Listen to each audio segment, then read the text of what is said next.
கட்டுக்கட்டாக பணம் சிக்கிய விவகாரத்தில் நீதிபதி யஷ்வந்த் வர்மா தற்போது சென்னை உச்சநீதிமன்றத்தில் மனு தாக்கல் செய்திருக்கிறார். விவரங்களுடன் நிகழ்ச்சிய சிறப்பு செய்தியாளர் சுசித்ரா, இந்த வழக்குடைய பின்னணி என்ன? எதற்காக நீதிபதி உச்சநீதிமன்றத்திற்கு வழக்கு தொடுத்திருக்கார்?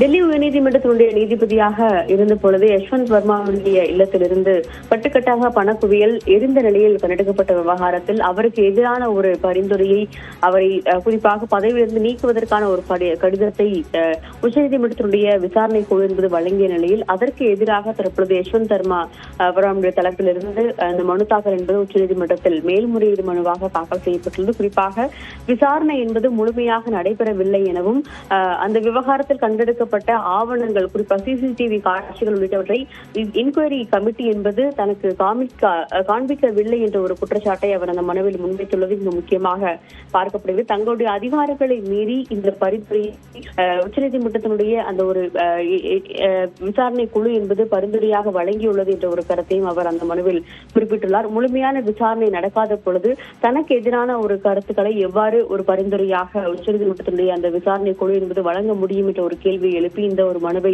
நீதிபதி யஷ்வந்த் வர்மா தாக்கல் செய்துள்ளது மிக முக்கியமாக பார்க்கப்படுகிறது.